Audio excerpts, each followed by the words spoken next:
बाद भरतपुर में नन्ही दामिनी अब जयपुर के फोर्टिस हॉस्पिटल में है। उसकी हालत में जल्दी सुधार हो, इसके लिए अस्पताल में डॉक्टरों की टीम लगी हुई है। उसकी सहायता को भी कई हाथ आगे आ चुके हैं, लेकिन उसके पिता ये चाहते हैं कि लोग इसकी बेहतरी के लिए दुआ करें। ये मगर अभी इसमें नो कह रहे हैं कि बहुत कम चांस है। मैं तो भगवान से प्रे करता हूँ और माता रानी का वो चल रहा है उपास, तो मैं कहता हूँ माता रानी मेरी भी उम्र मेरी बच्ची को लग जाए, शायद मैं उसके बदले मैं मर जाऊं अगर ऐसी नौबत आए तो। और मेरे पूरे देशवासियों से हाथ जोड़ के यही है कि मेरी बच्ची के लिए प्रे करो, जितनी हो जाए वो मेरी बच्ची की जान बच जाए जिस तरीके से हो। ये कातर दुआ है एक मजबूर बाप की, ऊपर वाले से विनती है एक नन्ही बच्ची के पिता की, और आम लोगों से अपील है छोटी सी बच्ची दामिनी के पिता बबलू की। जयपुर के फोर्टिस अस्पताल के अहाते में परेशान हाल चहलकदमी करते रिक्शा चालक बबलू की बस यही इच्छा है कि किसी तरह उनकी बेटी दामिनी बच जाए, जिसके लिए ही वो तमाम मुश्किल हालात से जूझ रहा है। 2 वक्त की रोटी जुटाने की जुगत में लगे बबलू को पता ही नहीं चला कि कब उसकी बेटी को निमोनिया हो गया। सीने से लगाए घूमते रहने वाले बबलू को जब सहारा समय का सहारा मिला तो मदद का सिलसिला भी चला।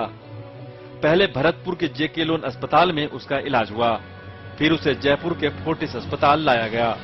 पिता का दिल रो रहा है कि अगर समय से मदद न मिलती तो शायद उसकी जान उससे जुदा हो गई होती।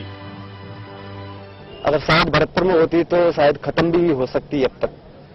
तो उनको तरस आके मेरी बच्ची पर, मेरी बच्ची यहाँ पे इतने बड़े हॉस्पिटल में, जो मेरी औकात नहीं है इतनी, एक रिक्शा चलाने वाला मामूली में 150 रुपए कमाने वाला, मेरी इतनी हैसियत नहीं जो मेरी बच्ची यहाँ पे मैं एडमिट करा सकता था। दामिनी जल्द स्वस्थ हो जाए, ये राजस्थान के मुख्यमंत्री की भी तमन्ना है।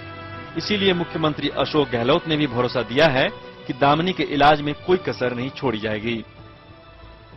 थे जो कि इलाज उसका हो सके, इसलिए उसको 14 में भर्ती करवाया गया है। सरकार पूरा ख्याल रखेगी उसका, और वो निर्देश हमारे यहाँ से चले गए हैं कलेक्टर के पास में, और टीम ने कोऑर्डिनेट भी कर लिया है। और यहाँ मैंने कहा आपको जेके लोन वालों ने कहा कि हमारे यहाँ संभव नहीं हुआ इलाज, इसलिए 14 में भर्ती करवाया गया। दामिनी को अपने सीने से लगाए घूमने वाले बबलू को बच्ची की फिक्र थी, लेकिन बाहर के बदलते मौसम ने उसे अपनी गिरफ्त में ले लिया। ऊपर से मां का दूध भी इस नन्ही जान को नसीब नहीं था, लिहाजा उसका वजन भी सामान्य से कम है। हालांकि बच्ची की हालत अभी स्थिर है। डॉक्टरों का कहना है कि स्थिति में सुधार तो जरूर है, लेकिन वास्तविक स्थिति का अनुमान एक बार वेंटिलेटर के हटा लेने के बाद ही लगाया जा सकता है। तो बीपी बढ़ाने की दवाई दी है, वेंटिलेटर पे रखा है, एंटीबायोटिक्स दिए हैं उसका इन्फेक्शन ट्रीट करने के लिए। पिछले 12 घंटे में उसकी स्थिति कुछ स्टेबलाइज हुई है, पर अभी भी काफी क्रिटिकल है। हम बीपी की दवा कम करने में सक्सेसफुल रहे हैं कि बीपी बढ़ाने की जो दवा नहीं दे रहे हैं, अब अपने आप वो बीपी मेंटेन कर रही है। काफी ज्यादा शरीर में पानी की कमी है, तो उसके लिए भी हम उसको ड्रिप एक्स्ट्रा अमाउंट में दे रहे हैं। फोर्टिस अस्पताल के निदेशक के मुताबिक उनकी प्राथमिकता है दामिनी की सेहत में सुधार, इसीलिए डॉक्टरों का पूरा अमला उसकी हर एक हरकत पर नजर रख रहा है।